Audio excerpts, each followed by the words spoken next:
History hides many truths, but some stories refuse to be erased. Imagine stepping into the gilded halls of a Renaissance palace in Florence, Italy. The year is 1531. Marble statues gleam under the warm torchlight. Nobles dressed in silk and velvet discuss philosophy and matters of war. At the center of this grand scene stands a young black man wearing the ducal crown. His name is Aleandro de Medici, the Duke of Florence, one of Europe's most powerful rulers. This is not fantasy. This is recorded history. For centuries, European powers worked tirelessly to scrub this reality. From public knowledge, portraits were altered, genealogies rewritten, and documents mysteriously disappeared. Yet, evidence survived, and what it reveals challenges everything we have been taught about Renaissance Europe. We are told that the Renaissance was the rebirth of European civilization. We learn of Leonardo da Vinci, Michelangelo, and the foundations of modern art and science. We are told it was purely a European achievement, bridging the ancient and modern worlds. But this narrative omits a critical truth. The Mediterranean of the 15th and 16th centuries was deeply interconnected. North African kingdoms, the Ottoman Empire, and wealthy sub-Saharan states like the Songhai Empire and the Kingdom of Congo all played integral roles. African gold funded European exploration. African scholars taught at universities. African nobles, diplomats, soldiers, and artists were woven into European society. They were not just enslaved laborers.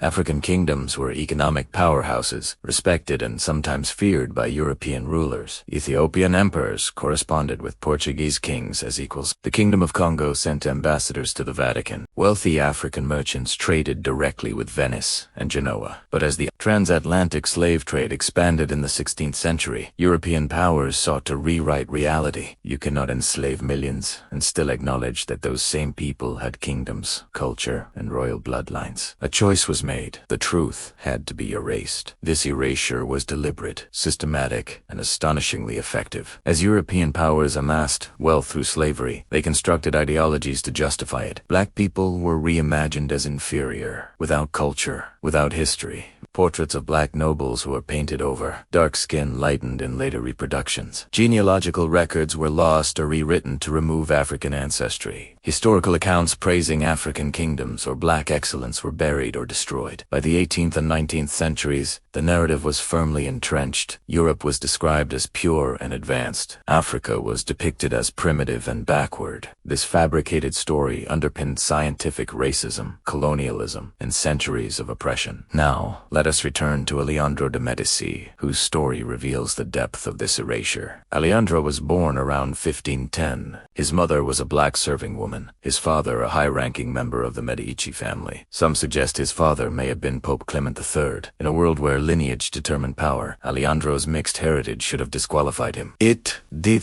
not. He was raised within the Medici household, educated alongside heirs, and trained in statecraft and warfare. When Florence's republican government fell in 1530, Aleandro became the first Duke of Florence at just 20 years old. He commanded armies, negotiated with emperors, and married into prestigious European families. For 7 years, this young black man held one of Italy's most influential political positions. His opponents despised him. They called him Il Moro, using his African heritage as a weapon. Rumors circulated about his mother. His legitimacy was questioned. He was painted as a tyrant. In 1537, his cousin Lorenzino de Medici assassinated him in a power struggle framed as justice. Aleandro was only 27 years old. After his death, the erasure continued. Historians minimized Aleandro's African heritage. Some claimed he was merely dark-skinned due to southern Italian ancestry. Others admitted his mother was black, but downplayed its significance. Portraits were described ambiguously, features obscured, and evidence ignored. Today, mainstream histories often portray Aleandro as a curiosity rather than a powerful ruler. He was proof that black people held the highest positions in Renaissance Europe. Aleandro was not alone. Across Europe, evidence of black nobility exists, hidden in plain sight. Consider Angelo Solomon, born around 1721, as Madame Mac, a prince from Central Africa. Kidnapped and enslaved as a child, he ended up in Vienna, Austria. Solomon learned multiple languages and became a Freemason. He rose to tutor a German prince and became a respected figure in Viennese society. When he died in 1796, the Emperor of Austria had his body preserved for display. His life, achievements, and humanity were reduced to a curiosity in a royal cabinet. His daughter fought for a proper burial, but was denied.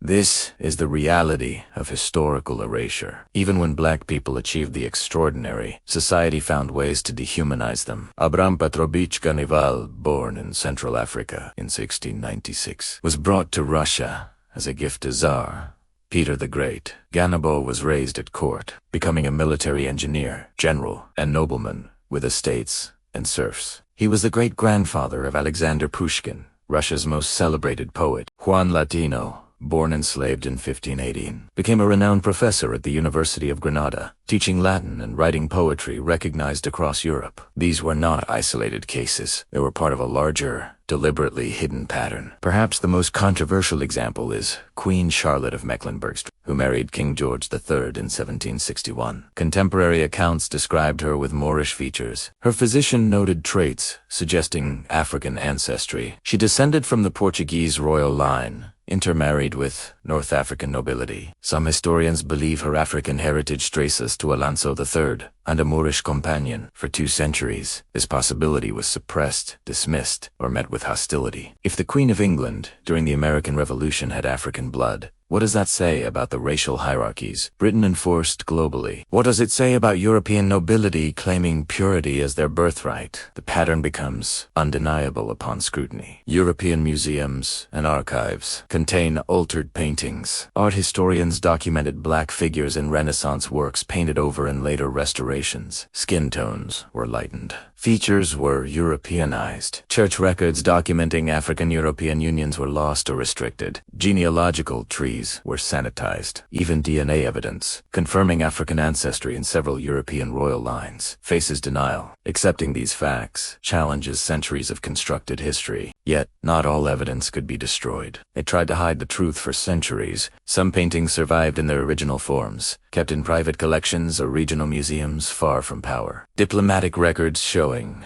African kingdoms sent ambassadors treated as equals still exist in Vatican archives and Venetian libraries. Letters written by black nobles to European monarchs discussing philosophy, politics, and family matters have been preserved. Modern historians, especially black scholars, have been piecing this puzzle together for decades. They found the records. They cross-referenced documents. They urged museums to reveal what had been hidden. Slowly, painstakingly, the truth is emerging. Black presence in European nobility was not rare. It was far more common than most histories suggest. African military leaders commanded European armies in Italy, Spain, and Portugal. Black musicians and artists performed and worked in royal courts across the continent. Intermarriage between African and European nobility served as a diplomatic strategy, strengthening alliances and trade. Before racial categories hardened into law and custom, social boundaries were far more fluid. A person's worth was based on wealth, title, and connections, not just skin color. Prejudice existed, yes, but the pseudoscientific racism of later centuries had not yet formed. That system of racial hierarchy was created later to justify slavery and colonialism. During the peak of the transatlantic slave trade, European powers exploited Africa and the Americas while building intellectual justifications. Scholars and philosophers argued hierarchies to rationalize exploitation. Artists depicted Africans as primitive or exotic. Crucially, the achievements of black nobles, scholars, and leaders were erased from records.